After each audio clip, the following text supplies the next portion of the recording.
G'day everyone. Welcome to Life in the Peloton. I'm Mitch Stocker, and yes, the Tour de France is finished, but the Tour de France Femmes is underway. It's the first edition of this format in about 3 decades, where the Tour de France Femmes was run back in the 1980s. 24 teams will take part in this year's edition, starting on the iconic Champs-Élysées, covering 1,029 kilometres over 8 stages, which is featuring a little bit of everything. They've made a really good route. They've got flat sprint stages in there, some puncheur stages with some rolling climbs. They've even got a stage with some white roads in there, gravel stage, and then it's concluding up the famous La Planche des Belles Filles, which the men tackled a few weeks ago in the Tour de France themselves. Before the race got underway, I sat down with 3 riders from EF Tibco Silicon Valley Bank team, Kathrin Hammes, Krista Doebel-Hickok, and Letizia Borghesi. And aside from chatting with them about what their expectations are for the Tour de France, it was really interesting to hear a bit about their background into the sport and just how the women's peloton has grown and developed in such a positive way in the recent years. Now, we all got to look at the men in the kit that Rapha and Palace Skateboards have designed to celebrate the return of the women's Tour de France. Again, I love when they do this. Some serious, awesome kit gets created when they do these change-out kits. Well, let's hear from Kathrin and Krista, not only about the new change-out kit, but what they like about working with Rapha as female pro riders and some of their favourite pieces of clothing. The very first experience for me was to see the draft of the kit, and I immediately liked it. For me, it's like the best kit in the peloton, and I'm super excited to wear it. I mean, the only reason for me to take it off is to put on the yellow jersey. Like, my absolute favorite thing is the Aero jersey. It's just super comfortable, and at the same time, it feels so fast. I mean, for me, the problem is always if I have one favorite thing, I wear it all the time. So I actually wear it all the time in training also. I mean, I know we have a training jersey, but if the Aero jersey feels better, I'm just wearing the Aero jersey. And then I really like the Pinnacle bibs also. They feel just as fast. And the time trial suit. Yeah, this is my first year racing and training in Rapha gear head to toe, and it's been an absolute pleasure. It's really nice to look good and feel good on the bike. I think it makes a big difference in how I perform. I mean, I love the style of it. That's important to me, but the chamois and etiquette are the absolute most important thing, because if they're not done right, that can be a world of pain, and I've had nothing but a comfortable ride on their bibs. Well, guys, I'm not going to hold you up anymore. I hope you've been enjoying watching the Tour de France Femmes. It's about halfway through now, and a very exciting race so far. So sit back and enjoy this episode with the girls.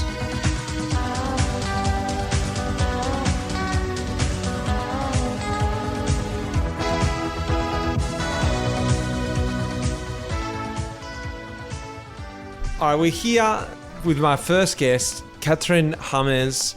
Welcome to the podcast. Thank you. Thanks for inviting me. Now, tell me a little bit about yourself. You're from what I understand, you're from Cologne in Germany. Is that correct? Yes. I mean, I grew up in Cologne. I went to school there, finished high school. And then I moved to Freiburg in the south of Germany. Yeah, mainly to start my studies. I studied sociology, and I did this as a full-time student. So I'm maybe a bit different to other guests that you had here. So I studied full-time until 2015 in Freiburg. But I was always riding my bike next to it. Like, as an amateur, I was racing on the weekends, and I really enjoyed it, actually. Nice. And we had a good group of people. Also, Freiburg is there are a lot of amateur cyclists, a lot of group rides. It's a good place for outdoor sports in general. After I did my master's degree, I got the opportunity to race the team was called Tibco SBV by then. And for me, it was perfect. It felt like a bit of in my mind, I never had the vision to be like a pro cyclist until this few years, and now sit here to record a podcast.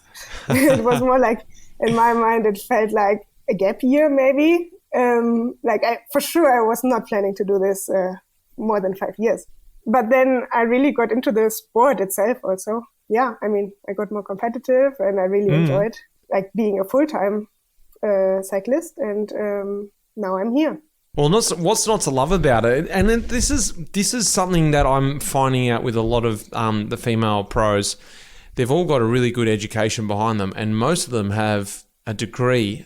You've gone on and got a master's in it as well. This is something that is not that common in the male cycling, that's for sure. And that's something I love about the female cyclists. I was able to get my degree before I turned pro with this idea that I had something to fall back on. Whether I'll actually do anything with that degree now, because it was so long ago. But I love the idea of it, and maybe you can agree or disagree that having professional sport, it's a very narrow-minded type discipline, and it is great when you're there. But as a young person going to university, it allows you to develop your own personality as a person, let alone the study. Just to grow as a person, hanging out with different people, thinking about different ideas, questioning different things, and then you come into cycling afterwards. I think you've just got a new approach. Have you noticed that, but also with the other women in the peloton, that they have a bit more of a worldly sort of view of things? Yeah, I mean, for me, it really has two sides. I mean, it's so hard to imagine myself in a different path. So I'm really happy with what I did and that I'm here now, and I appreciate the experience that I made already. But it really has two sides, because I also, at this time I grew up, at this time there were maybe 5 or 10 women in the peloton that could actually live from it. So I never, I didn't grow up with the perspective that it's actually a way, or that it's possible to live from racing bikes. It was really I was always told, yeah, it's nice. You can earn 400 euro a month, but for sure it will not be something you can rely on. And so for me, there was never the option of doing it full time. And this really changed. And this is a great momentum, I think, for the sport. For if you look at the sport, it's for sure more professional now, because it actually is a career for young riders. For me personally, I mean, I'm happy with the way I took.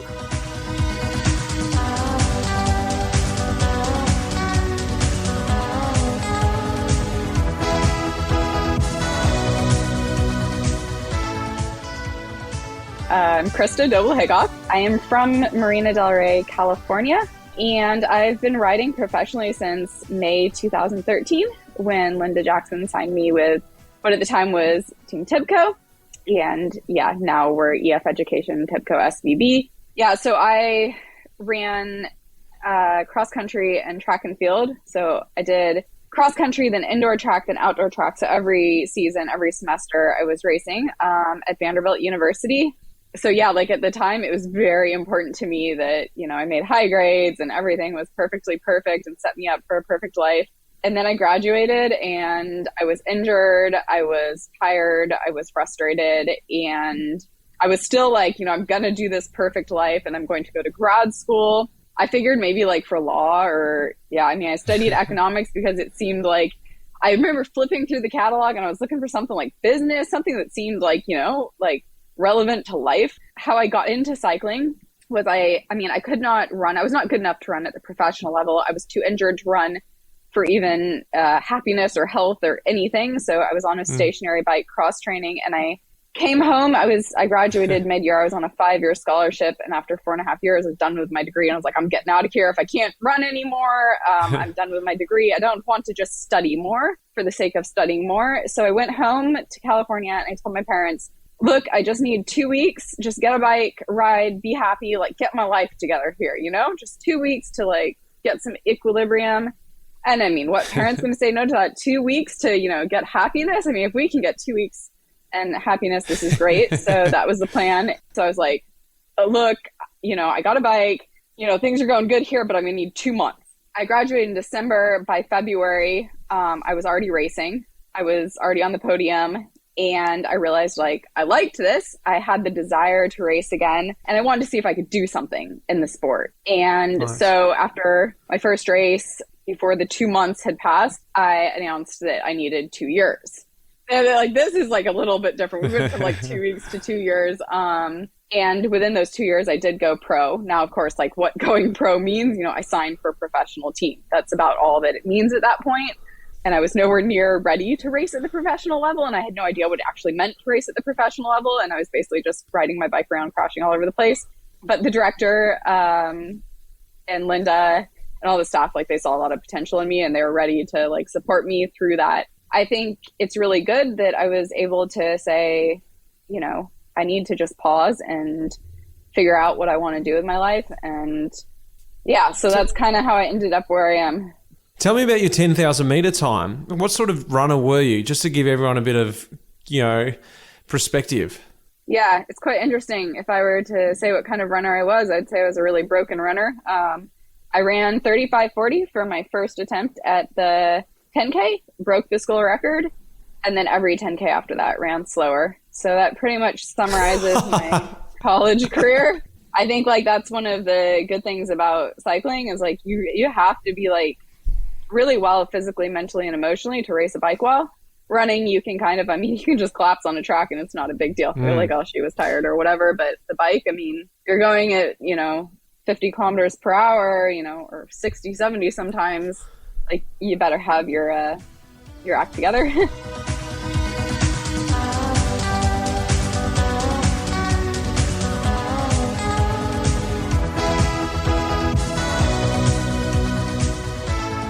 I'm Letizia Borghesi. I'm come from Italy, north of Italy, Trentino. I am a pro rider since from 2017. This is my first year in a World Tour team, so I'm really proud to be part of the team EF Education Tibco SBV. I'm a student of biology and nutrition. Before I did the University of Science of Sport, and I always liked to study. I did the secondary scientific school, and I was a really good student, and I really like math, physics, and chemistry. So I decided to continue with my study. Also, after the finish of the secondary school, I think that is a good thing to continue to study also while I'm cycling. So yes, when I go to the races, I try to study, even if it's difficult sometimes because we are tired, we have not so much time available, so it's difficult, but I try to do both. I started with cycling at the age of 12 because my father was a cyclist, and I watched his races and his victories. So I wanted to try this sport, even if he never told me to try. And before to do cycling, I ran, and I like running also now. During winter, I run a lot because I live in a cold place in Trentino, a mountain region in the north of Italy. So in the winter it's really cold, and there is snow, and it's difficult to train on the bike. And you find the running is good for your cycling too? Yeah, I think that running is really good for training because I think that when I run, then I have more power and more endurance. And I agree. I like it also because sometimes you need to change a little bit sport for the mind. Yeah. And yes. And for the body. Yeah, I think exactly, for the body too, because the cycling is so specific, and then the running, it makes you feel free and your body feels open, and it's good for your bones and everything. Yeah, exactly. I like to do both, and I think that is possible. If we see many cyclocross racers like Van Aert and Hickok, and they do both also during the road season. Now, you were from cyclocross as well, weren't you? Yeah, I always did cyclocross. I like this sport because it's a mix of skills and also it's good because it's 40 minutes full gas, so it's this is good, is it? A nice training for the road season. Usually, I do some cyclocross races in December or January in Italy, but 2 years ago I went also in Belgium with all my family because also my sister is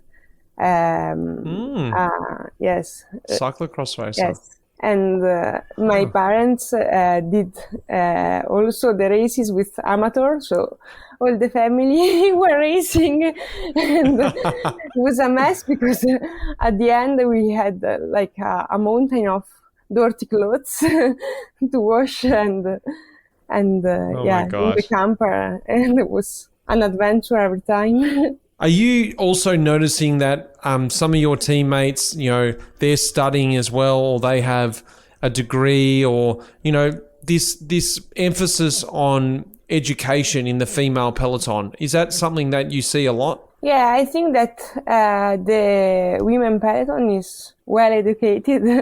There are also many riders that are doctors. So I think that maybe it's also because many riders started later with cycling, so they could finish the university and then started with cycling. And with the men is a little bit different because you have to start earlier.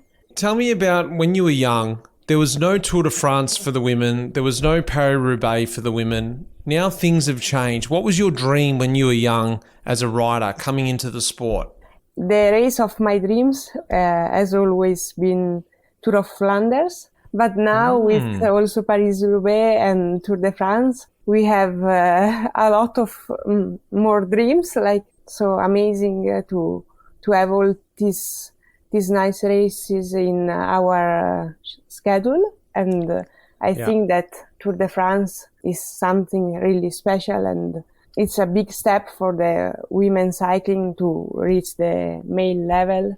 Were you like me when you were younger? Did you watch the Tour de France on TV and you thought, this is the pinnacle? Were you involved with the Tour de France? Did you watch the Tour de France on the TV when you were younger? Yes, when I was younger, I always followed Tour de France and Giro, and I always look at these cyclists that were so strong to overcome their limit and to fight against the big mountain, the wind, the bad weather condition. And for me, they were like heroes. And now, if I think that we can be in this place like them, it's really something big. Like, what do you think about the women who raced back in the 70s? They were racing. I'm not that old. No, you can't. Yeah, but you may know of them in the 70s because they were really racing for, purely the love of it. The races weren't very big. They weren't getting any exposure. There was no teams really. There was no money. These girls were the trailblazers. These were the flag flyers. Things are becoming, in a really good way. Not easy is not the right word, but it's going forward. Things are becoming a better sport. What do you think about those women who really did it before you, as really for the love of it? I mean, for me, I only have respect for everyone that kind of paved the path so that we can now actually make a living out of it. Yeah, I mean, it's really sometimes I feel like there was so much passion, and still for some riders it is more about the passion than about making money out of it. This is a difference for me, if I compare women's sport to men's sport. And sometimes I feel like that's also when this, a few years ago, maybe women's cycling didn't seem as professional. And I think that's part of it, because so many people just do it for the passion and not as a job. If a male cyclist that has a really good salary is told to do this or this in a race, there's no question. But if someone invests so much time of next to a job to train for something and is in a good shape and wants, then she wants to show it.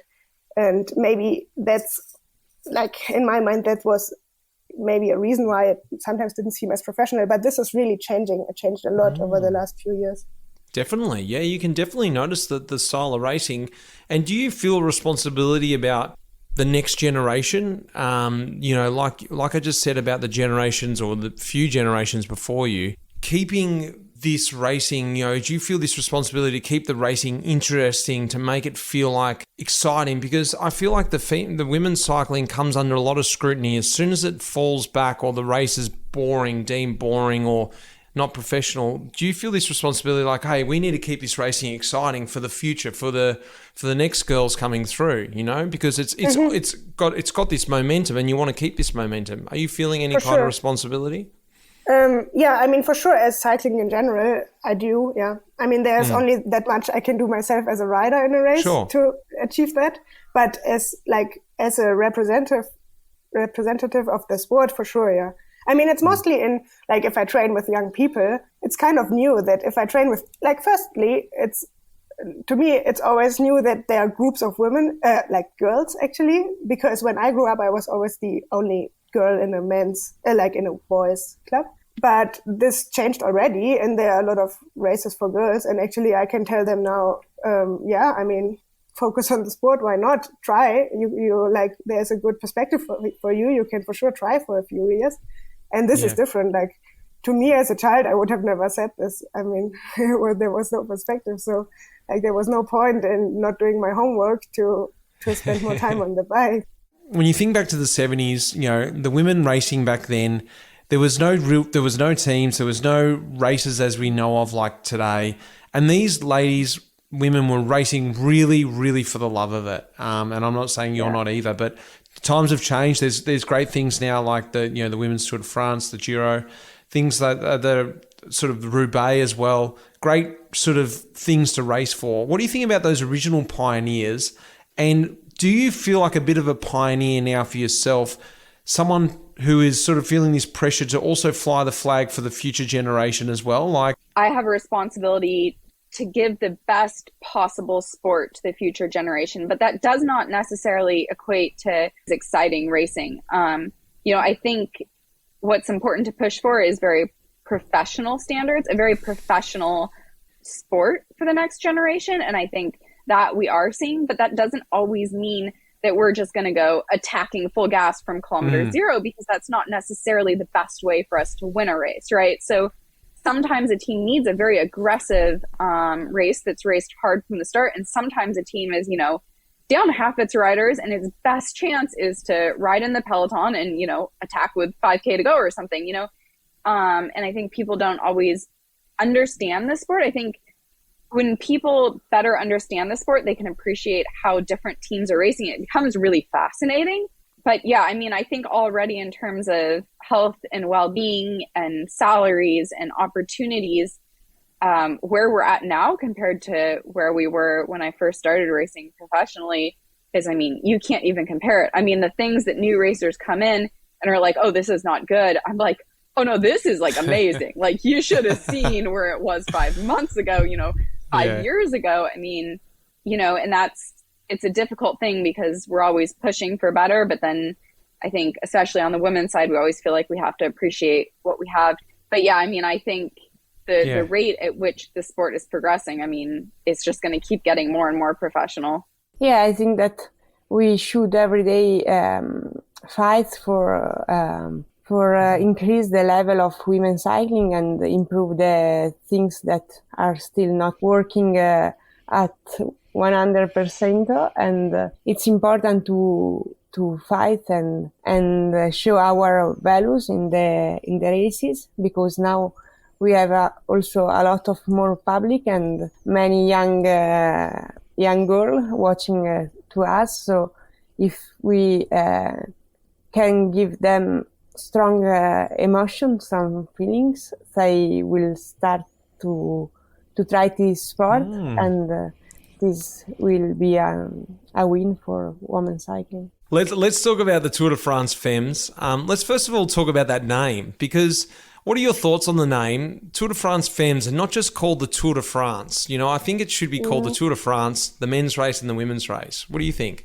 Yeah, I totally agree. I mean, I noticed this with a lot of names in women's cycling, actually. I mean, like, still thinking about cycling is for me like a really male dominated sport.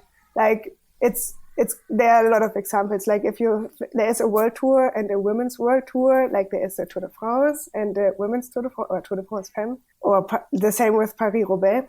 But I mean, at the same time, I totally appreciate that there's the momentum and there's a Tour de France. It's great. But in my ideal world, it would be one Tour de France and then like it would be self-explaining if it's for men or for women. Like, it wouldn't be necessary to point that out. No, exactly. What about when you were growing up? Did you watch the Tour de France on TV? Yes. Did you have the dreams that when you were young and even when you started riding, because what were your dreams? Because there was no women's Tour de France, no women's Paris-Roubaix. Things have changed now, but what were things that you were dreaming about doing as you started to get into cycling? Yeah, this is a good question. I mean, when I started, there was a men's Tour de France, and I actually didn't even know there were women's races. But also, when I started in a cycling club. I really enjoyed the company, riding with the people. Like, my vision was not to race. I remember when I started, and then I just started racing because everyone else was doing it, because the boys were racing. And then I remember I started my first race, which was a boys' race, because I started with my friends. And then there were some women at this event, and they said, "Yeah, but why are you starting here? Why are you not starting in the women's race?" And I was like, "But I'm a junior. I'm not a woman." And then they were like, "Yeah, but next time start with the women, because they it's easier to race in this race compared to the men's juniors." And I didn't even know that was allowed, or that was an option. The same with the Tour de France. I mean, I was watching the Tour, and for me, it was super exciting. It was also the time when Jan Ullrich was very successful. I had a Telecom jersey, like a short sleeve Telecom jersey, which I always put on top of my long sleeve so that everyone can see. And yeah, for me, it was super exciting, but at the same time, it was nothing for me. This was not, for sure not, like, I was never thinking this could be a path for me. When people ask you about races, if there's one that they ask you, are you doing it? It's that. And for so many years I've been asked that and had to tell people, oh no, sorry, like that's not quite how it works. But we have this really cool race, like it's 10 days called the Giro. Have you heard of it? And they're like, yeah, cool. You could just as well be telling them you were going to do Punchbowl Road Race. It's interesting because on one hand, like, everyone has so much excitement around this race. And it is a huge opportunity, but I think it's unfortunate that we have a lot of really amazing races that we've had for many years that just we haven't appreciated as much.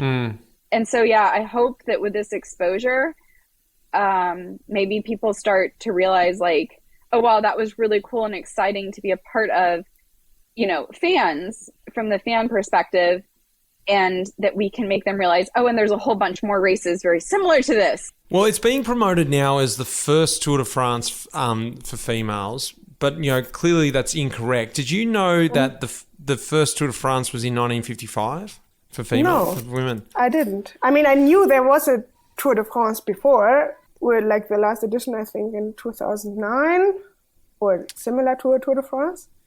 I think it was called Grand Boucle. But no, I didn't know it's that old. They had one back in 1955, and of course the more famous editions, the more promoted editions, I guess, of the 80s. Between 1984 and 1989. What do you think about those old tours? Because they were 18 stages, and your tour is going to be 8 stages. What are your thoughts on the two? Are you happy with the format of the Tour de France, 8 stages, or would you like to sort of see it be, what it used to be, 18 stages, and make it a real long grand tour? Or what are you thinking at the moment? Like, first of all, I would really like to watch the race back then, but I mean, I never found any coverage or anything, but it would be super cool. And then, I'm personally totally happy with 8 stages, and it's a great parcours, I think. I'm personally happy with it. And I also, I don't know, I wouldn't be interested in doing 18 stages now. But at the same time, I realized that there is a difference. And of course, it does make a difference in the image of the tour, because it kind of feels like, oh, the women are not able to compete for 3 weeks. But would you want to do 3 weeks? That's the question too. No, that's the thing. No, I don't. I wouldn't want to. But at the same time, I don't like the difference. But I mean, like for me, no. I mean, if I could decide, I would for sure go for the 8 stages. Yeah, and I mean, nice. I can imagine that a lot of men would prefer to. Well, Paris-Nice is 8 stages long, and that is a ferociously hard race. Many talk about that in the men's peloton as the hardest race of the year, even next to the Grand Tours. It's just a really hard race. So I think you girls are going to have a really tough race. Looking at the parkour as well, what do you think about the uphill finish, the mountaintop finish? Obviously, you're starting on the Champs-Élysées. First of all, tell me what you think about riding around the Champs-Élysées, because that has got a lot of history about it. Yeah. Of course, no one gets to ride around there without traffic. I don't care what race it is, but that's just special to ride around there with the road closed. Yeah, it's really special. I mean, I did La Course before, the one-day race in the Tour de France. Like it was the same format, like on the last day of the men's race before the men's. And like, this was really not a course for me, but it was one of the most special things that I have done in cycling, because like, it's just like, there are so many people out there. It's so special to race there. And also the course is a lot harder than it looks on TV. This is really cool. And then I'm really happy with the parkour in general, because it's a bit like riding home for me. Like, we start in Paris and then we ride towards Freiburg. The last stages are just like 100 kilometers from where I live now. So I can actually ride, like I did some of the climbs already in training. So yeah, I mean, it seems like it's made for me. What do you think about finishing up the Super Planche de Belflete? You know, the gravel climb as we know it. Are you expecting the big crowds, the Tour de France crowds pushing through, that sort of style? And what are you sort of envisioning about finishing? Well, because it's strange to finish at a mountaintop, you know, to finish a tour like that. I mean, for me personally, it sounds exciting. Nice. I'm always really impressed how many people, fans come up to a mountaintop finish to watch the race, because it seems like it's a really big effort. Like, mostly they have to park somewhere else and then walk up. So, I mean, I hope to see a lot of people. A lot of my friends in Freiburg already said they will for sure come. So they will be there. Yeah, I mean, it does something to the race itself also, if like the peloton knows the last day will be a mountaintop finish. I think it's exciting. I can tell you now, from the men's perspective, if we finished up a mountaintop, we would not want that to be the finish of the race, because it's just too hard. You guys have got it. You got it hard. You know, we've got the soft option. I mean, we could add another stage to ride back to Paris. Yeah, or just somewhere flat. You know, I'm not a climber, so that's why I like that. The last stage should for sure go into Freiburg. That would be nice. Nice. Heinrich Hausler would love that too. Yeah.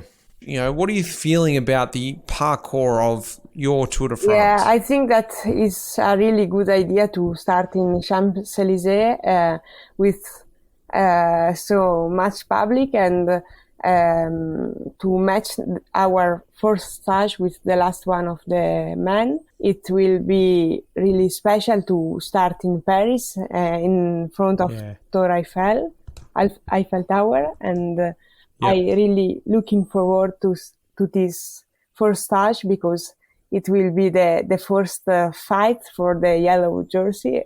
All the rider will be so motivated, and so I think that the race will be amazing and hard but amazing. I really hope to do a good race in the first stage. Yeah, the last 2 days gonna be really, really tough.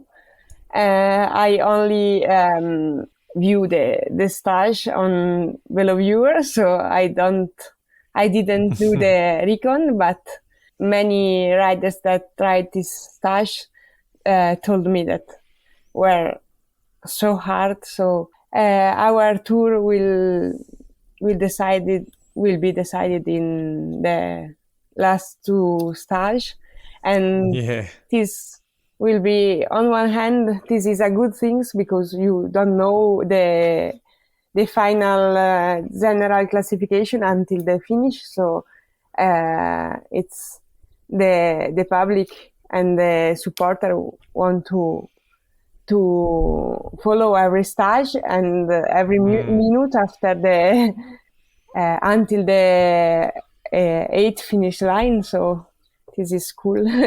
I have to say, and I'm not just saying this to say it, I actually think that it's really well designed. I like that there's courses that suit all types of riders, because it means that a team needs to bring a very well-rounded team to it, and that there's opportunities that every rider can be excited for. You know, we're going to have stages where we're going to go all in for our sprinter, and we're going to have stages, you know, at the end that we expect to set the GC. And I think for me personally, like, I usually have good resistance to fatigue. Like, as the stage race goes on, I usually have my best results like on stage 5, if you look at like my stage wins and whatnot. So for me to have the summit finish, or I mean, you have one that's virtually a summit finish, stage 7, at the end of the race is actually really good for my results or opportunities to perform. And I think, you know, having such an iconic start, I mean, yes, of course, it's going to make the excitement level even higher, but I mean, I don't know that it can go any higher than it already is. Like, I mean, I've never seen racers, sponsors, staff. I mean, everyone is like, you know, if, on the excitement level 1 to 10, it's like everybody's already at a 10. So I don't know that it, you know, a different location or start point would have, you know, could be any higher. Yeah, you know, I think it's always special when it's the first of something, and from the start of the year, like, everybody's wanted to be on this roster, including myself. And I think it's an accomplishment for women's cycling as a whole to have the race. And I think it's important that all the racers that, for whatever reason, aren't on the start line feel that they're a part of it. It's always frustrating to me when racers on a team, like, because they're not at a race, don't know what's going on or don't feel a part of it, because, like, teammates who aren't there can still really support a team and be a crucial part of it. So I hope that, like, the racers that, whether, you know, they just weren't suited to it or having an off season, whatever, aren't able to be there, weren't selected, like, know that they're still a part of our team and a part of the race in the moment. How do you think the men can benefit from the women's cycling, in terms of if the Tour de France is a really successful Tour de France? You know, like, I think it can actually benefit both sides. What do you think? How can the men's cycling benefit from women's cycling? Yeah, I mean, to me, it just, like, rounds up cycling in general, because I mean, 50% of the people are women. So like it's for me, it feels more like there is a missing part at the moment. And like, if this would come together, it's just more round in general. And I mean, a lot of men cyclists also have family, have daughters, and it's so much easier to talk about cycling in general and to give them access to the sport as well. For me, just everyone benefits: sponsors, cyclists. Exactly. Everyone. Yeah, exactly. Yeah. And on the flip side, what do you think the men's peloton can do to support women's cycling? Like, I think the most important is just to show respect in whatever ways people are comfortable with. Like, if it's just interaction, or if someone is big in social media, or in interviews. I think that's the biggest point, to just take it as a sport, or like as part of the same sport in the ideal way. Like, for me, the most important. And I also feel like riders naturally do it because, like, they know that it's a hard sport, and they know we're suffering the same on the same climb, and it's, like, hard for everyone. So why not? Yeah, I think one of the differences that I've noticed in men's and women's cycling is how approachable the women are. You know, when people come up and want a photograph with us or to sign something, I mean, for us, it's like almost still, you know, very exciting. I mean, if a little girl wants a picture with me, like, that makes my day. And I know some men are like that, and some are like, you know, just leave me alone or whatever. And I think, like, the personalities and the excitement and the gratitude that the women's side has, when people see that, it can build up even more excitement for the sport as a whole and for men's racing. And yeah, I'd like to see them be appreciated more as one unit. I think we have a lot to give men's cycling, and men's cycling has a lot to give us. What do you think the men's peloton can do to support women's cycling? Yeah, I mean, I think it's difficult because when we say the men's peloton, I think of the men's racers, because that is the peloton. And I mean, I don't think they're doing anything wrong. I mean, some of them are, like, super if they see something not right in women's cycling, they'll call it out and push for better. And then there's some that if they see something brilliant, will say like, applaud it. And I think that's great. But I honestly don't think that the men's peloton is the problem or the solution. I think maybe the infrastructure behind the men's peloton, the teams behind it, the sponsors, okay, they can do more to support women's cycling. But I mean, when I, look at one of the men's racers, whether he be one of the best in the world or, one of the worst in the world in terms of performance or results, I mean, they're just like me. They just want to race their bike and eat their porridge and drink their coffee and have a good night's sleep, and that's all that I expect of them too. I would not want on the flip side somebody saying that I need to do all these things to elevate men's cycling, and I don't expect them to do anything extraordinary to elevate women's cycling.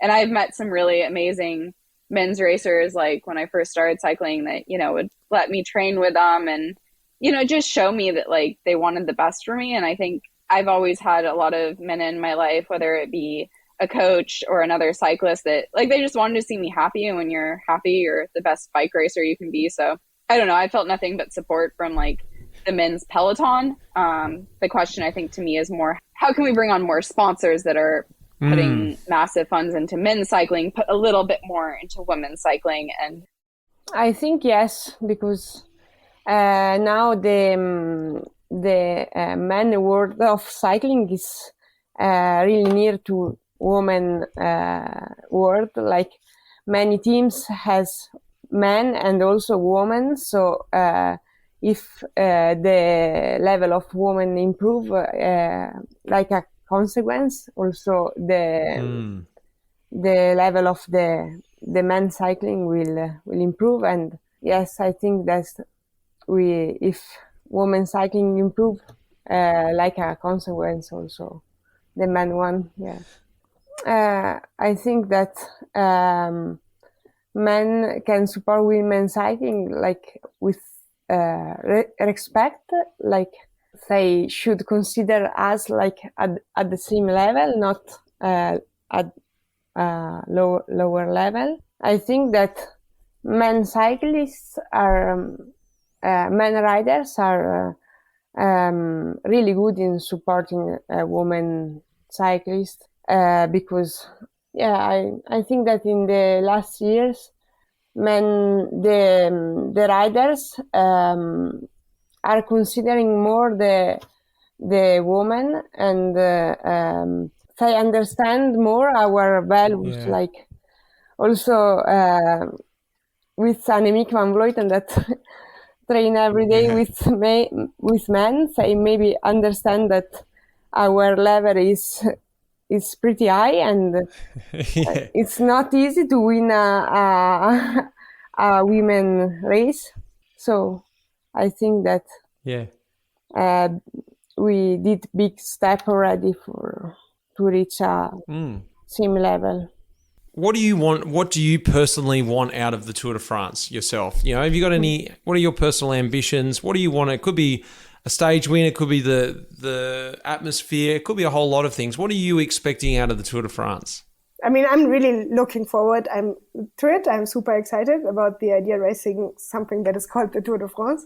I mean, we had really hard stage races in France already that I did, but like especially in interaction with people, like especially people that don't know much about cycling, the first question is always, "Oh, so you are racing bikes? So does it mean you're racing the Tour de France?" And it will be so great to just if I can just say yes, I did.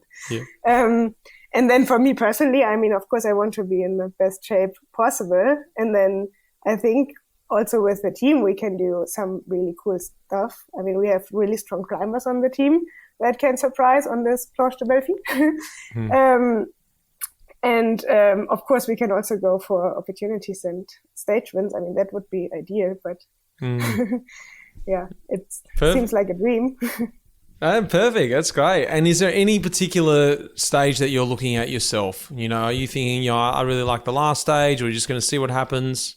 No, I mean, I didn't pick out a stage. I mean, I just, in general, want to have a good race with the team and present the team in a good way. And that's the main goal, basically. And then we have to look for opportunities and take them when they appear.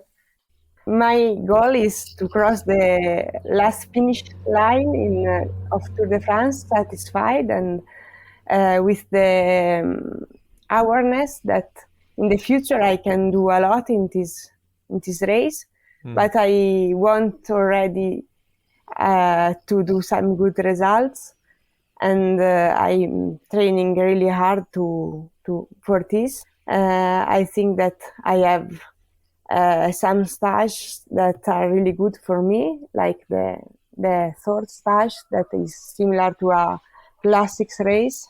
And so I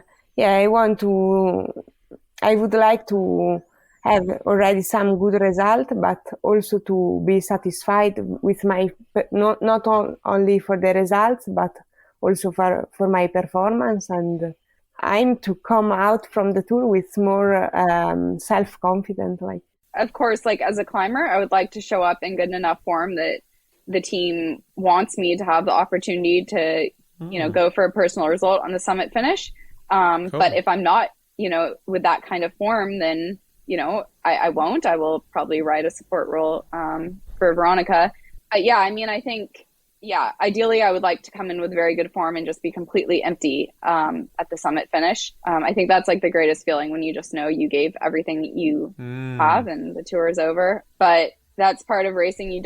It's very unpredictable. A lot can happen in the stages leading up to it and the days leading up to it. So yeah, I mean, I just want to see us race as a team and give each other everything that we have and walk away from the tour really proud of each other.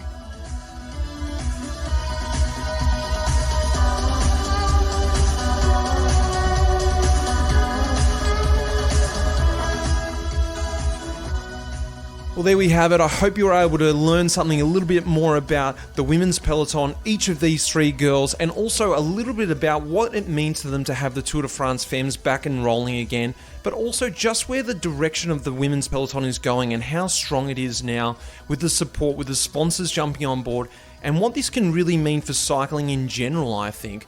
Not just women's cycling, but men's cycling can really benefit from women's cycling doing well. A big thanks goes out to Lara behind the scenes, of course, Will Jones, who's piecing these episodes together, but last and not least is definitely Rapha, who are really helping me put these episodes together this year, coming up with great ideas and helping me find some guests to interview or talk to on the podcast here. I've loved working with them on and off the podcast this year, so I hope you guys have enjoyed it too. Next week, I've got Lizzie Banks on Talking Luft. She's a rider on EF Tibco Silicon Bank as well. She's injured at the moment on the sidelines and enjoying watching her colleagues, her friends racing the Tour de France at the moment. But I got her on Talking Luft. It's a cracker of an episode. So hang in till next week, guys. Until then, cheers. The music in this episode was composed by Pete Shelley. Cheers, mate.